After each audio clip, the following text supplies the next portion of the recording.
Hello, my happy little ramblers, and welcome to Reese Rambles, the official podcast of Control-Alt-Reese, of course, and welcome to all of the new people, as I'm starting to see some evidence that this is being pushed a bit more widely, and I'm getting some random comments from people who don't actually know what this is. So hello to you, this is Reese Rambles, where me, Reese, the guy from the Control-Alt-Reese YouTube channel, talks about myself quite a lot, behind the scenes stuff to do with the channel, and anything in the news in the world of retro that's kind of taken my fancy in the previous week. So welcome. It's a bit of a mixed bag, but I hope you'll stick around and I hope you'll enjoy it. Anyway, yes, hello. So of course this is episode number 52, which is quite the momentous occasion. Because by my reckoning, and maths is definitely not my strong point, as you'll know, but by my reckoning, there are 52 weeks in a year. And this is a weekly podcast, and therefore, if this is episode number 52, that must mean that I've been doing this every single week for a whole year. So yeah, that's kind of impressive. And one of the targets that I set for myself when I very first started this, I didn't want to miss a week. I really wanted to commit to releasing stuff weekly and regularly, because I thought that would be quite a good kind of discipline to learn that would help me out with the main channel as well. And I find that it definitely has. And also I wanted to do this to kind of work on my off-the-cuff, unscripted speaking skills, which I do think have improved, and my kind of overall confidence in sort of talking to people as well. If you go back and listen to some of those earlier episodes, which were audio only, I started doing video sort of about halfway through.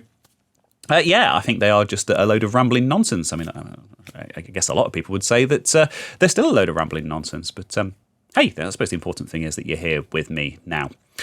Anyway, so I don't want to make this like a retrospective episode and spend the entire time talking about myself, because I find the ones where I talk about myself don't seem to do as well. I suspect I know why that is, and the reason for that is because I'm not very interesting. People are probably more interested in the goings-on in the world of retro and stuff. And I hear you loud and clear, but you're always going to get a bit of a mixed bag of behind-the-scenes stuff and whatever else on the rambles, as my regulars will know. And I do still get a lot of comments from people who've been with me since the very early days, even people who've been listening to these since day one. So, yeah, thanks for all your support. And one thing that I pointed out, one thing that I was kind of reminded of the other day that hadn't really thought about was I think it was the very first episode. I've not gone back and listened to it, but I think it was one of the very first episodes. I discovered that there was another Reese Rambles, and that's Reese as in R-E-E-S-E, of course the female form of the Reese, and yeah, that she'd done 2 episodes back in July of 2022, and I basically said that the only goal that I had in mind was that I wanted to beat the other Reese Rambles and be more successful than her. And hey, she did 2 episodes. I've done 52 episodes. So, well, there we go. I've never actually listened to these. I guess I should probably listen to them at some point. I kept telling myself I'd get round to it, and apparently it's been a whole year and I've still not done that. But that's me in a nutshell. So there you go. And yeah, well, actually, while I was searching for this, I also found that there's a TikToker called Reese Rambles now as well. This guy wasn't around when I first started, but I'm not quite sure what this is. I don't really get TikTok. I thought it was all about girls dancing and shaking their booties and all that kind of stuff. But apparently this guy is just a guy rambling. So hey, well, at least it's on brand. So yeah, that's the intro done. Thank you for about 52 weeks of this, and yeah, long may it continue. But let's get on with the ramble, shall we? So here's a retro gaming thing that's been doing the rounds on Twitter this week. And I should just say that I'm not all that active on Twitter at the minute. I don't know if I'll be sort of coming back in any kind of capacity other than to argue with Spotify, which you may have seen the other day because they were playing adverts, despite the fact that I pay $17.99 a month for a premium family plan for that. But hey, that's a whole different topic and completely by the by. But yeah, I've been having a lot of fun on Blue Sky just lately, which is, of course, made by the founders of Twitter and is basically just a carbon copy of what Twitter used to be back in its earlier days. Good community over there, and they recently, in fact this week, they opened up to sign-ups from everyone. You don't need an invite code to join Blue Sky. So if you want to follow me over there, I will link that in the usual places. Although, to be fair, I'm not all that active over there anymore. I'd rather focus on the YouTube videos. Anyway, that's all by the by.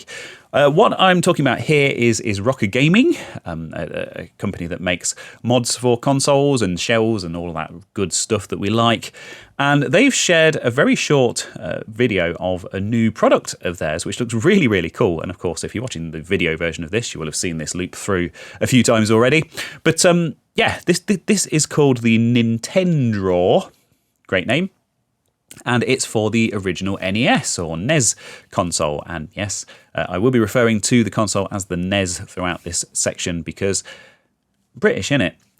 Anyway, so this this thing replaces the original cartridge mechanism. So in the original Nintendo Entertainment System, or NES, it had this mechanism which was inspired by VCRs, I think. I think that was what they were getting at. Nintendo isn't my strongest point, but essentially, you lift up a flap on the front, you slot the cartridge in, and then you push it downwards, and then it kind of, makes contact with the cartridge slot edge connector thing.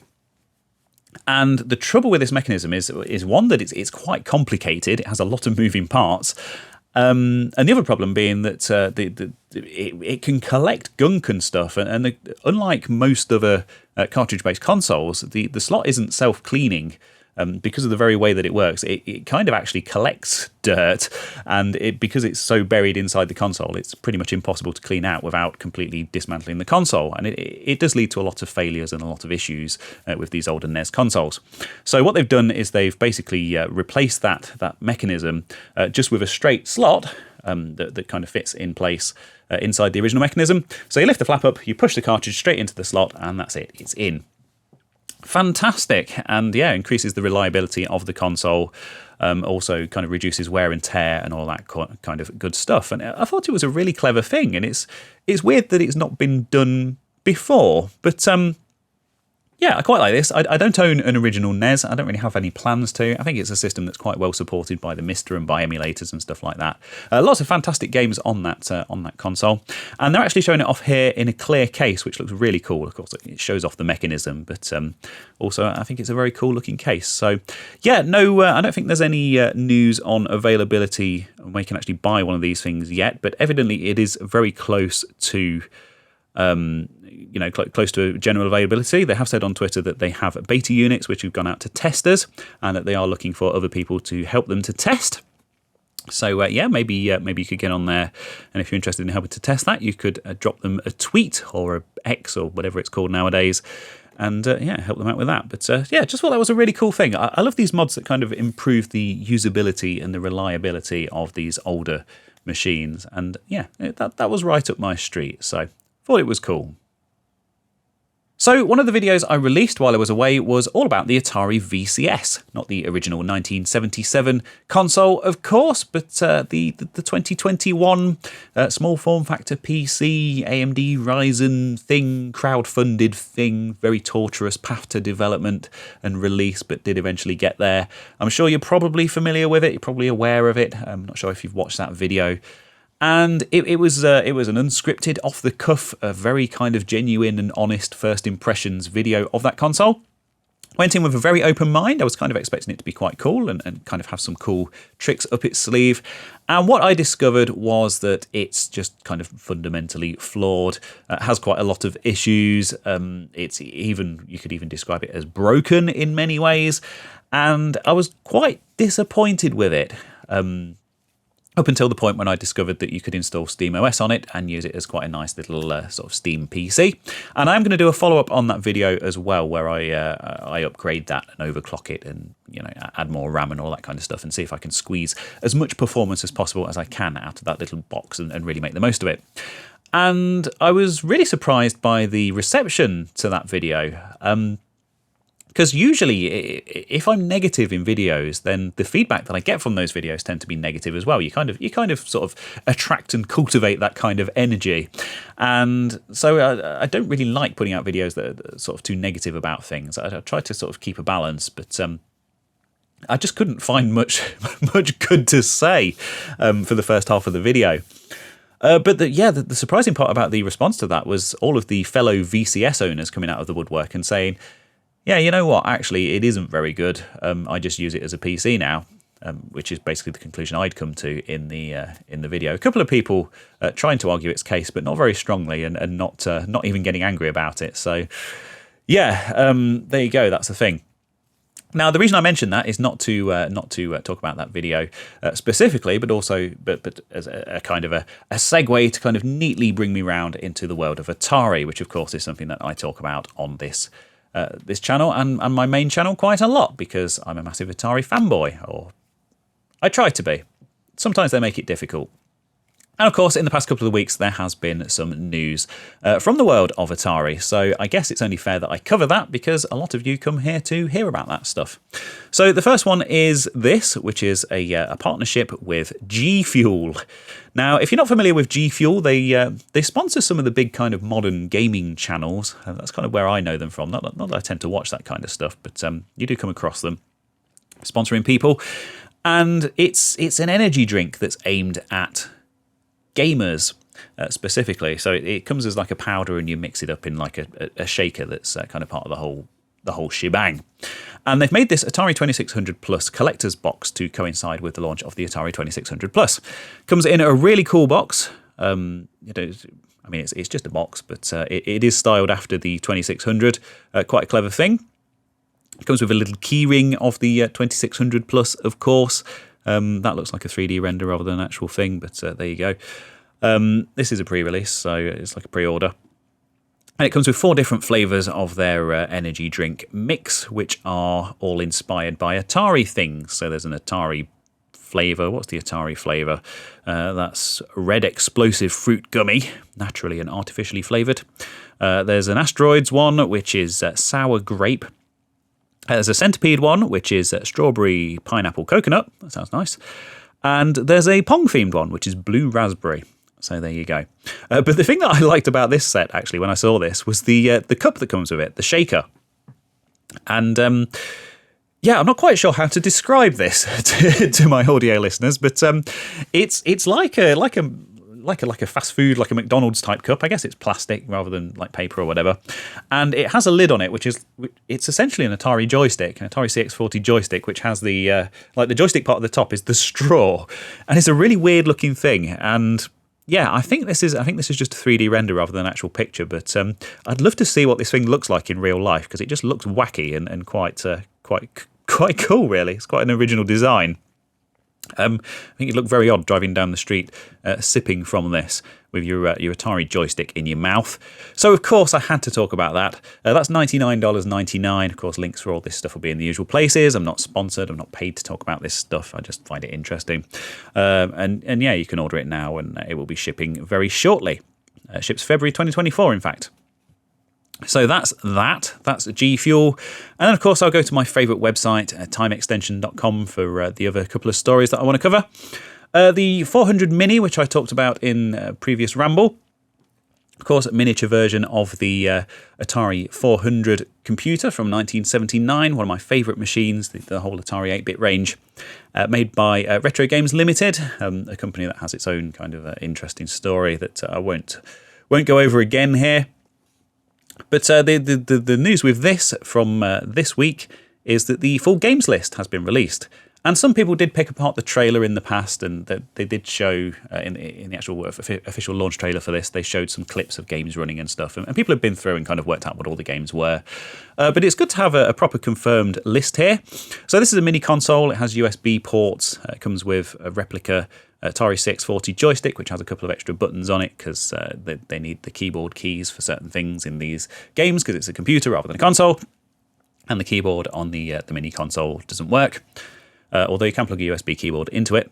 It also has, I think I said it had an SD card slot and got called out on that before, but I think you can plug a USB thumb drive into it and load your own games as well. And I'm sure because this uses the same internals as all of Retro Games' other mini consoles and things, I'm sure it'll be blown open and people will be installing custom menus and things on it before too long, just like their other stuff.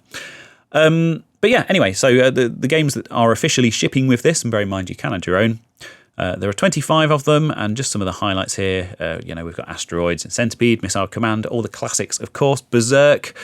Mule is a kind of really well-known and loved 4-player game on the Atari 8-bits. Really, really good game, that. Well worth checking out, and well ahead of its time. Quite a sophisticated game for what it was, particularly considering it was 4-player. We've got Hover Bother, of course, one of Llamasoft's finest.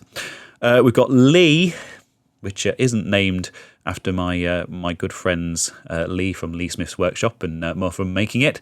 No, that's Bruce Lee. I guess they couldn't get the license, so they've had to rebrand it. So it's just Lee. Odd name for a game. I think, didn't Tenacious D do a song about that at one point?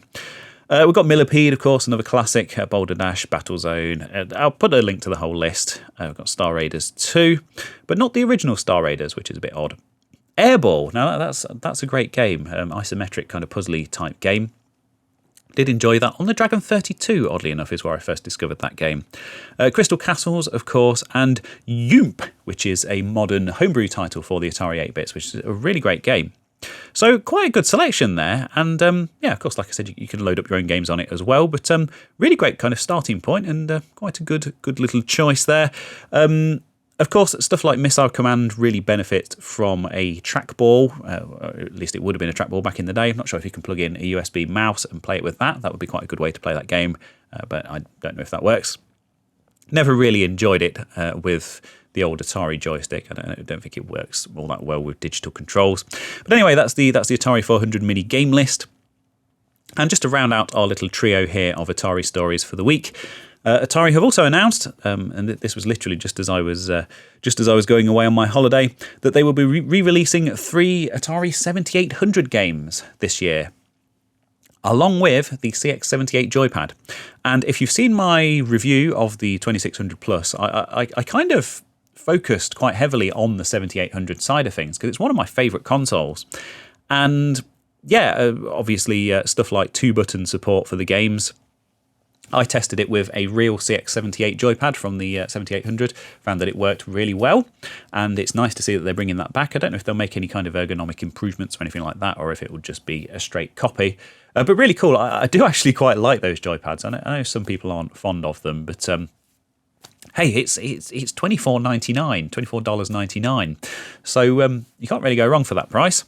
And they're re-releasing Food Fight, Fatal Run, and Ninja Golf. And yeah, I mean, if you were going to pick 3 of the best games on the 7800, they'd all be up there, wouldn't they? Yeah, great choices of games. So really inspired. I guess PlayOn are probably, does it mention PlayOn? I don't know if they're involved with this in the same way that they were with the 2600 Plus. Wouldn't surprise me at all because evidently someone who really knows their stuff has been making the decisions here. So yeah, there you go, some Atari news from the past few weeks. We got the G Fuel 2600 Plus box with that weird-looking shaker cup. We've got the full list of Atari 400 mini games finally released, and yeah, some 7800 loving coming along later this year, which is great to see because, like I say, personal favourite of mine. So it's time for my video of the week. Jingle time. I don't have a jingle. I should have a jingle for this. Or maybe I don't need one. Anyway, it's a new thing, and it's something I've been thinking about doing for quite a while now on the Rambles. And of course, in the past, I've talked about videos that have kind of interested me or inspired me and stuff that's inspired my own channel. But I've never made this a regular thing, and I want to make it a regular thing. Every week, I'm going to recommend a video. Sometimes they will be from friends of mine, fellow smaller channels and stuff like that. And of course, I will make it very obvious when that is the case. I'm not trying to mislead anyone or anything like that. But I think quite often they're going to be from stuff that's kind of outside our usual sphere of influence and existence. And I watch a lot of stuff on YouTube, a really wide-ranging range of stuff. Filmmaking stuff, music stuff, cooking stuff, travel stuff, all sorts of stuff. I watch far too much YouTube is what I'm saying. And this video really struck a chord with me. And if you will allow me to open up and overshare as I've been known to do. But I really wanted to talk about this. So, as you know, I came back from my skiing holiday a few days ago and I had an amazing time. It was really, really good. And that was quite the contrast to last year, my previous year's trip, when I actually got injured. And I ended up missing a couple of days' worth of skiing. So, we were there for 6 days, and I didn't actually ski on day 4 or 5 because I hurt my back so badly. And of course, it's really terrible. I mean, it's a really expensive thing to do, to just have to sit there in the apartment and not do anything. And we got the chiropractor out, and she kind of straightened my spine out. And I managed to get out on the last day, although, of course, it was quite subdued and quite uncomfortable. And I vowed to myself that I didn't want that to happen again. So when it came to preparing for this year's trip, I talked to a friend of mine who's a PT. And he's also a qualified physiotherapist in his day job. A really, really lovely guy called Ben. In fact, I used to compete alongside him in CrossFit competitions way back in 2018. That kind of era. Seems like a lifetime ago now. And basically, whereas I kind of carried on in a kind of half-assed manner, occasionally showing up when I feel like it, he went down the path of actually becoming a qualified coach and a qualified PT, and he's massively into his fitness and stuff. Bloody amazing guy. And yeah, around or just before Christmas, I got talking to him and I said, look, I've got this ski trip coming up. This is what happened last year. I don't want this to happen again this year. So is there any kind of specific training or exercises or drills or things that I can be doing to sort of help prevent this? And he, we had a couple of sessions together, and he kind of put together this program of core strengthening exercises and stuff like that. Really, really cool. And like I say, as a result of all that, I ended up having an amazing trip this year. And it really got me thinking. It got me thinking about fitness goals and that kind of thing, and how I really want to get back into sort of the fitness stuff and the running stuff. I'm 40 years old in a month's time, and yeah, it's not a big deal. It's just a number, and I appreciate there are plenty of people listening and watching this who are older than that and are going to say, well, 40, that's nothing. And of course it is. It's all kind of a state of mind, but I think as people get older, I think it's important to kind of consider your health and your fitness and that kind of thing. And I used to really enjoy it. I used to really enjoy running, 10Ks and half marathons, and I ran a marathon at one point. And I used to enjoy the kind of the competitive sort of crossfitting side of things as well. So I decided on that trip that I was enjoying it so much that I was going to carry on doing sessions with Ben, and it was going to be a weekly thing. And we're going to get me fit for 2024 for my 40th year. So the first session was this morning at 7 a.m. on a Friday, and I'm not a morning person. But yeah, I was there at the gym, 7 a.m. Went through this hour session with him, which was incredibly painful and uncomfortable, as you might imagine, because he's pretty hardcore, and he knows what I should be capable of, and he's not the kind of guy that's going to let me slack.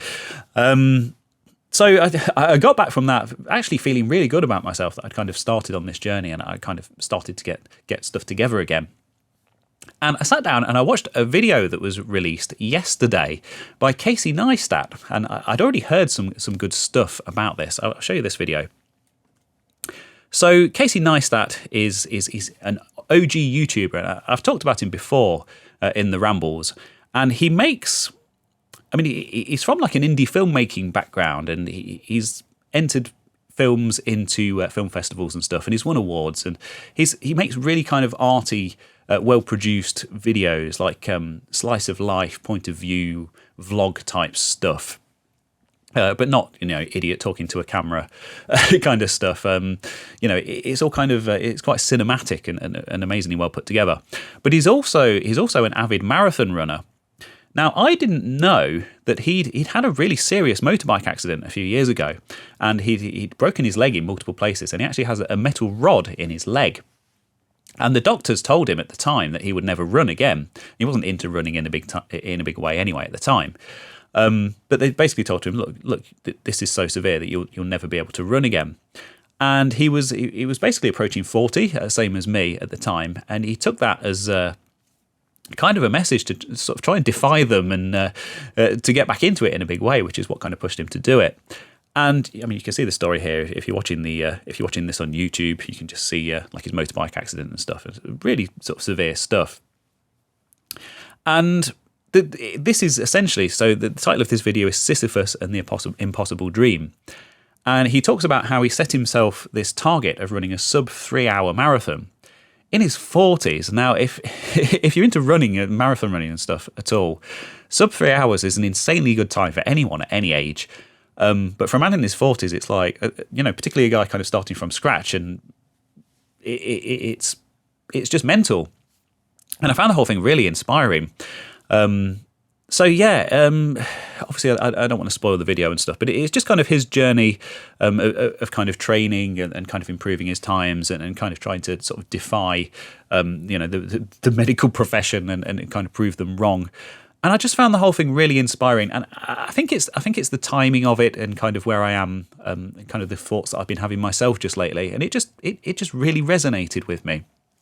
And he's a fantastic filmmaker as well, fantastic storyteller, and really good at kind of putting these videos together. So yeah, if you're interested in watching a very well produced YouTube video of a man's journey from complete ruin to trying to achieve one of his sort of biggest life's goals, it's inspirational stuff. It's it's only 12 minutes long.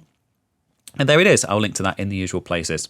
So yeah, that's my video of the week, and that's why it inspired me. And yeah, on to the next thing.